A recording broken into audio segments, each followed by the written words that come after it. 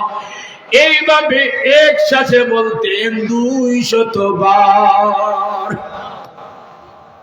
উনার একজন মহিলা মুরিদা, উনার অবস্থা ছিল ইসমে জাতির জিকির করতেন, আল্লাহ আল্লাহ আল্লাহ আল্লাহ আল্লাহ আল্লাহ আল্লাহ আল্লাহ আল্লাহ আল্লাহ আল্লাহ, এইভাবে একসাথে 1000 বার। मजबूर मुक़य्यद है मोहब्बत में किसी की, मजबूर मुक़य्यद है मोहब्बत में किसी की, कैदी हम मगर पाँव में जिंजीर नहीं है।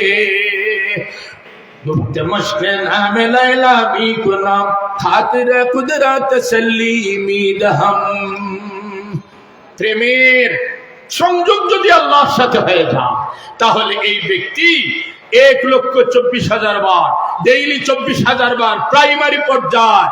এটা শুনতে কেমন কেমন কঠিন, প্রাথমিক অবস্থায় কঠিন, পরবর্তীতে কঠিন নয়, সারাটা হয়ে যাবে কঠিন। খেয়াল করছেন না? বড় করা আগে ছিল কঠিন, পরে সারা হয়ে যাবে কঠিন। কষ্ট হবে জাহিরি ভাবে, ভিতরে ভিতরে শুধু মজা আর মজা। খানি খুব মজা, চাইনিজ হোটেল এখন কইরা কাঁচামরিচ নাই নিবা, কাঁচামরিচ লাগাইছেন মুখো, এখন দেখা যায় লাগছে আগুন, চু চু চু চু করতে আসেন। যারাও দেখেন আপনার গাম বারের চেহারা লাল, কি অবস্থা বা। এখন কাঁচামরিচ খানেওয়ালার উত্তর হইল, তোমরা আমাকে দেখতেছো আমার বাহ্যিক অবস্থা, বাইরে বাইরে মরিচে কামড় দেওয়ার কারণে আমি কষ্টের মধ্যে দর্শকের কাছে, কিন্তু মরিচে কামড় দেওয়ার পর লব যখন বেশি করে বের হয়, জিহ্বাতে যখন পরিষ্কার হওয়ার কারণে স্বাদ লাগে, ভিতরে ভিতরে আমি মজা বোধ করতেছি। তোমরা বাইরে আমাকে দেখতেছো কষ্টের ভিতরে। এইভাবে যারা অধিক পরিমাণে জিকির করে, আল্লাহর সাথে যাদের সম্পর্ক হয়ে যায়, বাইরে বাইরে দেখা যায় খুবই কষ্ট, কাপড়ের দিকে খেয়াল নাই, পদের দিকে খেয়াল নাই, মালের দিকে খেয়াল নাই, বেগমের দিকে খেয়াল নাই, ব্যবসার দিকে খেয়াল নাই, সব কিছু ছেড়ে আল্লাহর ধ্যানে দেখা যায় শুধু পড়তে আছে লা ইলাহা ইল্লাল্লাহ, লা ইলাহা ইল্লাল্লাহ, লা ইলাহা ইল্লাল্লাহ মুহাম্মাদুর রাসূলুল্লাহ। আল্লাহ রাব্বুল আলামিন তাজকিয়া নামী পবিত্রতা অর্জনের মাধ্যমে ফালাহ নামী সফলতা অর্জন করা আমাদের সকলকে এই তৌফিক যেন দান করেন। দিল থেকে মহব্বতের সাথে সকলে আমিন। হযরত মাওলানা ইমরান সাহেব, অবশ্যই আপনারা জানেন তার আব্বার দিক আম্মার দিক আলহামদুলিল্লাহ উঁচু ধর্মীয় দৃষ্টিতে। হযরত ওয়ারিসউদ্দিন সাহেব হাজিপুরি, তার নানা যান আব্বা হাফিজ মৌলানা ফয়জুর রহমান, আমাদের দেখার সুযোগ হয়েছে আলহামদুলিল্লাহ। বানাই মাদ্রাসার দায়িত্ব পালন, অনেক সুযোগ সুবিধাকে জীবনের বর্জন করি পিছনে রেখে মাদ্রাসার খেদমতে আসেন। আল্লাহ যেন এর বিনিময় তাকে দুনিয়া এবং আখিরাতে যা বর্জন করতেছেন তার চেয়ে যেন আরো বেশি দান করেন বলে আমিন। অবশ্যই আপনাদের সুদৃষ্টি সহযোগিতা সর্বক্ষেত্রে এই করিম ইবনুল করিমের পিছনে রয়েছে। আমরা এরপরেও অনুরোধ করব আরো যেন পাশে থাকেন, আরো সহযোগিতা হয়, এই প্রতিষ্ঠানের দ্বারা যেন আর ব্যাপক খেদমত হয়। আল্লাহ রাব্বুল আলামিন কবুল করেন। দোয়া প্রার্থী হয়ে, ত্রুটি বিচ্যুতির উপর ক্ষমা প্রার্থী হয়ে এখানেই কথা শেষ করতেছি। ওয়া আখিরু দাওয়ানা আলহামদুলিল্লাহি রাব্বিল আলামিন।